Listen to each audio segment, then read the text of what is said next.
Assalamualaikum warahmatullahi wabarakatuh. Kembali lagi bersama Ustadz Munawar di mata pelajaran biologi. Mari kita belajar bersama.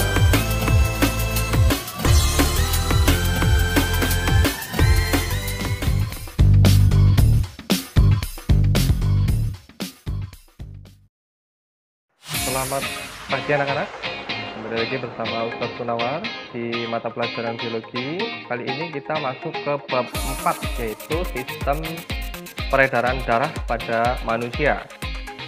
Setelah kemarin kita mempelajari di bab 1 tentang sel, kemudian struktur dan fungsi jaringan, baik itu pada jaringan hewan maupun pada jaringan tumbuhan.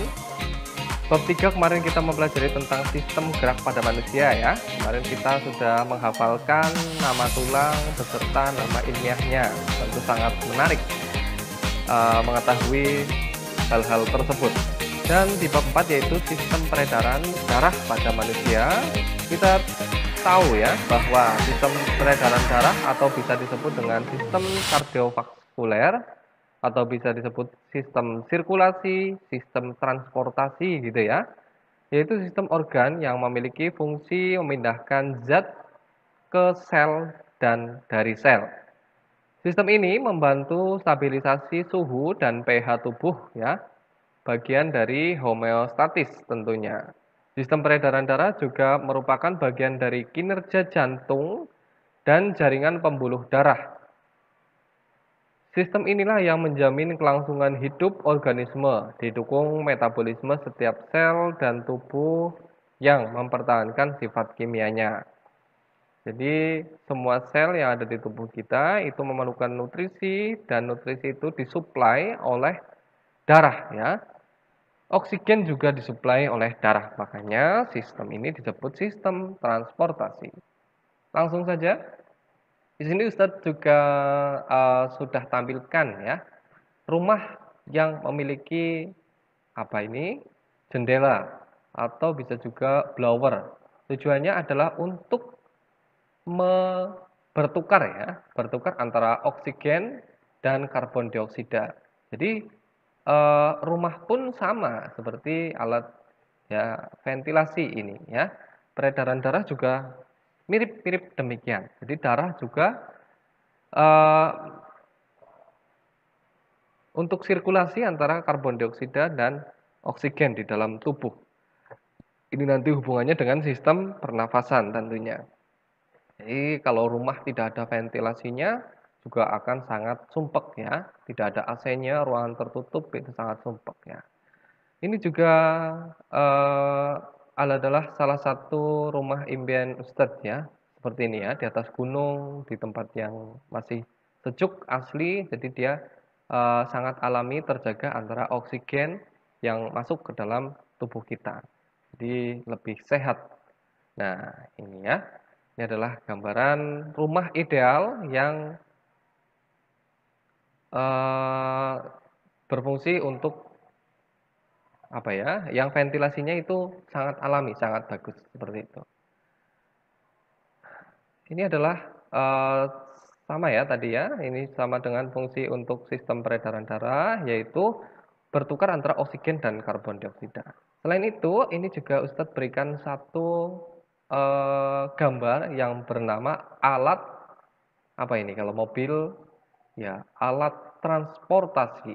Jadi dia kalau alat transportasi tentunya memindahkan satu orang ya atau satu barang ke tempat yang lain atau orang itu berpindah ke tempat yang lain. Nah, bahkan ada alat transportasi yang sangat cepat yaitu kereta rel listrik atau monorel ini ya. Dan ada truk sayur juga. Kenapa Ustadz juga gambarkan seperti ini? Karena darah kita juga sama ya, mengedarkan sari-sari makanan. Sama dengan truk sayur ini, dia mengedarkan makanan dari daerah penghasil makanan ya ini ya. Ada sayur, ada cabai, ada buah sini, ada terong ya, ada kangkung semuanya dibawa ke Jakarta misalnya. Ini juga sama. Jadi di transportasi alat peredaran darah kita dia memindahkan apa yang kita makan melalui sistem pencernaan dan diserap sari-sari makanannya, kemudian diedarkan ke seluruh tubuh manusia. sehingga sel-sel yang ada di seluruh tubuh itu tercukupi gizinya atau energinya dia tercukupi. Itu ya. Jadi selain sebagai alat transportasi juga sebagai alat sirkulasi. Kemudian ini adalah alat-alat yang ada di sistem peredaran darah manusia. Yang pertama Ustadz tampilkan di sini adalah pembuluh darah. Ya, pembuluh darah. Sorry.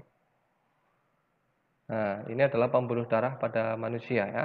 Tentu beda antara yang pembuluh, ada 3 jenis nanti ya. Ada vena, nadi, dan arteri. Di sini ada perbedaan yang pertama, kalau vena itu jelas warnanya merah ya. Kalau ini warnanya biru. Ini mengandung oksigen, yang ini mengandung karbon dioksida. Juga ada yang penting di sini ya. Ternyata di vena ada katupnya. Nanti saya akan lebih detail di pertemuan selanjutnya ya. Kali ini kita akan mempelajari tentang itu saja. Kemudian ada selain pembuluh darah juga ada jantung. Nah, ini sebagai mesin terkuat di bumi ya. Selain belum ada yang mampu mengalahkan kerja jantung mesin apapun itu ya, karena ini adalah mesin terkuat di bumi yang penciptanya adalah Allah Subhanahu wa taala ya. Dia 1 detik berdenyut berapa kali ya?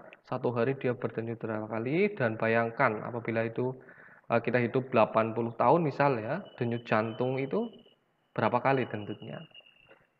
Sangat kuat ya. Kemudian ada darah. Jadi ini yang kita pelajari hari ini, darah, alat pembuluh darah dan alat peredaran darah. Tujuan pembelajaran hari ini adalah menjelaskan hubungan antara struktur dan fungsi darah, serta membuat skema proses pembekuan darah. Juga yang pertemuan selanjutnya yaitu hubungan antara jantung, kemudian pembuluh darah, dan menggambarkan lintasan peredaran darah. Kita pelajari 2 dulu ini, menjelaskan hubungan antara struktur dan fungsi darah ya. Kita akan nanti pelajari, kemudian membuat skema proses pembekuan darah. 2 saja, yang penting nanti maksud. Silahkan persiapkan buku tulis kalian untuk mencatatnya. Nah, di pertemuan pertama Ustadz tadi sudah sebutkan ya. Yang pertama hanya darah saja. Nah, alat peredaran darahnya nanti gangguannya di pertemuan ketiga. Pertemuan pertama hari ini darah dan terbagi menjadi sel darah dan plasma darah. Nah, sel darah itu terdiri atas eritrosit, leukosit, dan trombosit.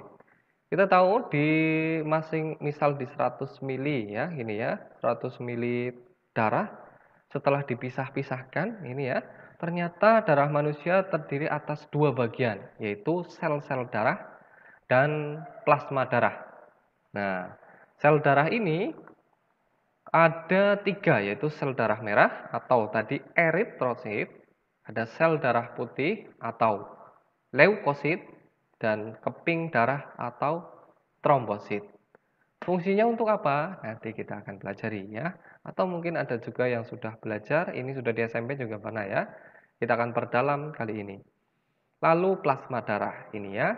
Plasma darahnya yang ini ya, 55% sangat banyak. Sel darah putihnya hanya segini.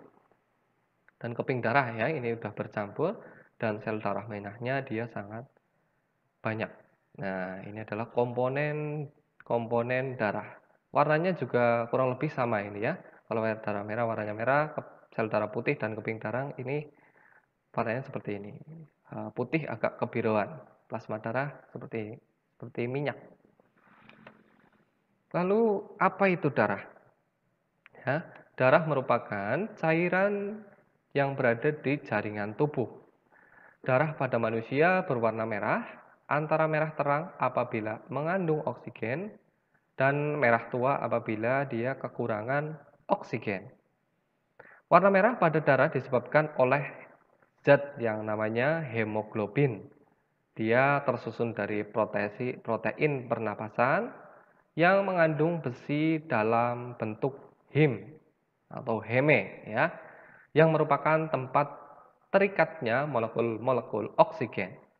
Ini adalah fungsi darah ya. Fungsi darah yang pertama adalah mengedarkan sari-sari makanan dari ke seluruh tubuh ya. mengedarkan oksigen dari paru-paru ke seluruh tubuh, mengangkut karbon dioksida ke paru-paru, mengedarkan hormon. Ya, itu adalah fungsi dari darah. Jadi ada 4 fungsi pentingnya. Ada juga fungsi-fungsi yang lain nanti boleh ditambahkan sendiri ya. Silakan, seharusnya ini adalah diskusi dan presentasi, namun setelah ini nanti kalian harus pilih salah satu LKPD saja, baik itu nanti ini ya, eritrosit ya, atau keping darah. Kita simak pembahasannya.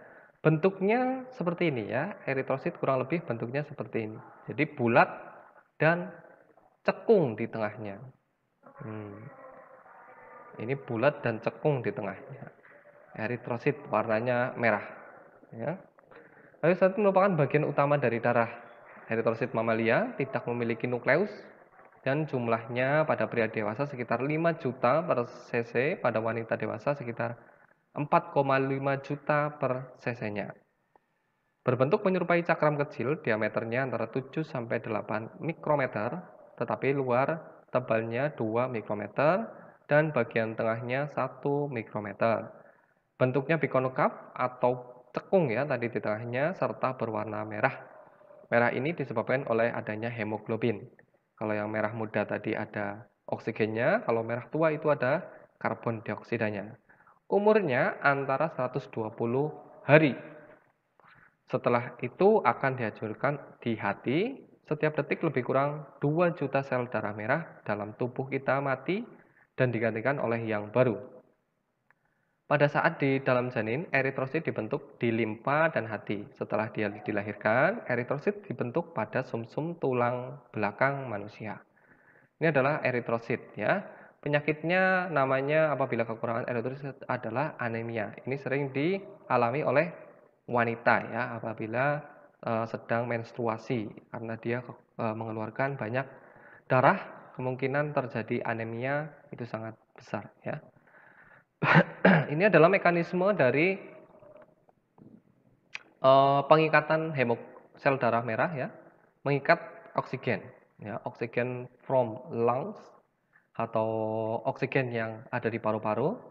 Kemudian dia itu diserap atau diikat oleh hemoglobin yang namanya nanti oksihemoglobin dan nanti diedarkan ke seluruh tubuh ya, serta dikeluarkan lagi di paru-paru oksigen release to tissue cell. Ya, ini ya.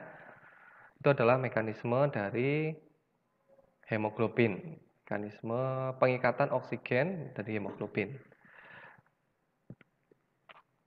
Mekanisme kerja eritrosit yang pertama adalah tubuh kita memerlukan oksigen untuk proses oksidasi makanan guna menghasilkan energi.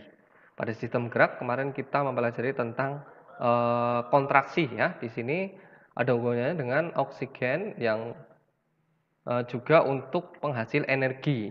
Oksigen akan diedarkan ya sampai ke jaringan tubuh melalui pengangkutan oleh darah dalam bentuk ikatan yang mudah lepas berupa oksihemoglobin.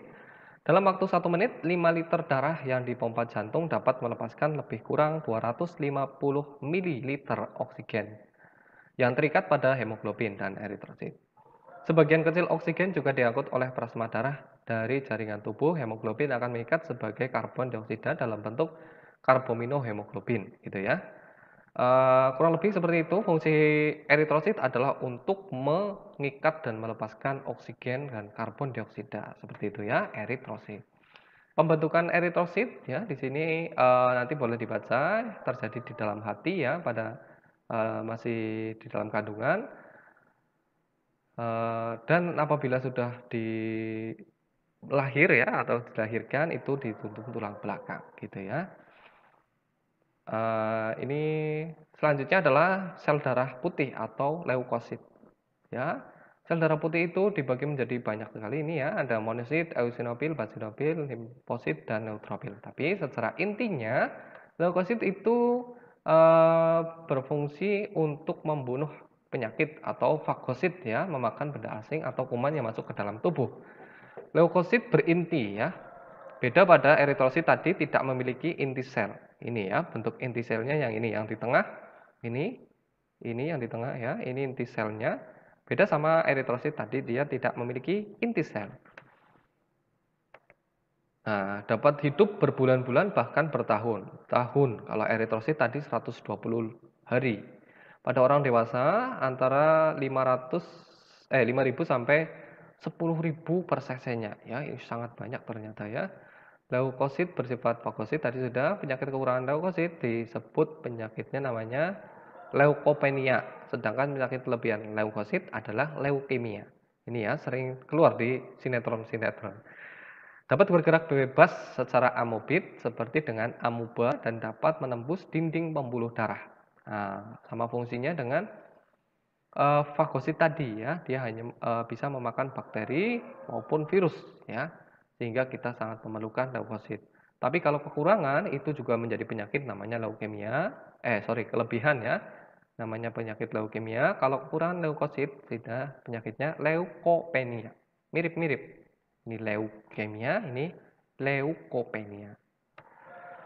Ini adalah penjelasan dari masing-masing kerja dari leukosit tadi. Jadi ada basofil, eosinofil, neutrofil, limfosit, dan monosit. Silakan boleh dipahami sendiri. Mekanisme kerja leukosit juga seperti ini ya. Yang pertama pengenalan, pergerakan, pelekatan, penelaan, pencernaan, dan pengeluaran. Nanti Ustadz akan tampilkan pada saat ini ya videonya, insya Allah nanti Ustadz lampirkan. Trombosit bentuknya seperti ini ya, keping darah. Jadi ini eritrosit, ini leukosit, ini adalah trombositnya ya, keping darahnya. Trombosit berfungsi berbentuk cakram bulat, tidak memiliki nukleus, masa hidupnya pendek antara 10 sampai 12 hari. Trombosit disebut juga darah pembeku. Ini untuk fungsinya menutup luka ya, dibentuk pada sel-sel megakranosit di sumsum tulang belakang. Di dalam trombosit terdapat banyak sekali faktor pembekuan ya. Di antaranya adalah faktor 8. Ini nanti boleh dipelajari di tingkat lanjut ya. Penyakit kekurangan trombosit adalah hemofilia. Jadi darahnya sukar membeku sehingga penyakit ini biasanya darahnya sukar membeku ya, darahnya keluar terus dari luka dan biasanya berbarengan dengan diabetes gitu ya. Skema pembekuan darah di LKS juga sudah ada sebenarnya ya di sini ya. Trombosit pecah ya awalnya ini saat terjadi luka ya, trombosit pecah kemudian mengeluarkan enzim yang namanya adalah trombokinase atau antihemofilia sehingga membentuk benang-benang namanya trombin ditambahkan dengan kalsium dan vitamin K sehinggalah terbentuk trombin ya, dari protrombin menjadi trombin. Kemudian benang yang lebih kuat namanya adalah fibrinogen dan nanti menjadi serat-serat fibrin sehingga lukanya menutup seperti itu ya. Yang terakhir di sini di komponen-komponen darah adalah plasma darah. Setelah tadi ada eritrosit, leukosit, trombosit, dan terakhir adalah plasma darah. Ini yang paling banyak ada di dalam darah ya, sekitar 55% sampai 60% bagian dari darah itu adalah plasma darah atau cairan darah. Terdiri atas 90% air dan 10% sisanya berupa zat-zat yang terlarut di dalamnya. Berwarna agak kekuning-kuningan, tadi ya masih ingat. Cairan darah yang tidak mengandung unsur fibrinogen disebut serum darah. Nah, protein globulin merupakan penyusun antibodi yang melawan benda asing. Dalam kandungan plasma darah berisi sari-sari makanan, zat penting nutrisi, oksigen, albumin, protein, hormon yang sangat krusial untuk sirkulasi tubuh. Selanjutnya, silakan pelajari organ-organ penyusun pada sistem peredaran darah manusia, yaitu tadi ada alat peredaran darah dan ada ini ya, jantung dan pembuluh darah. Untuk LKPD-nya seperti ini ya. Nanti silakan diisi bagaimana komponen penyusun darah ya, gambarnya serta deskripsinya. Baik itu eritrosit, leukosit, trombosit ya. Jadi 3 tadi ya. Ada gambarnya dan deskripsinya atau penjelasannya.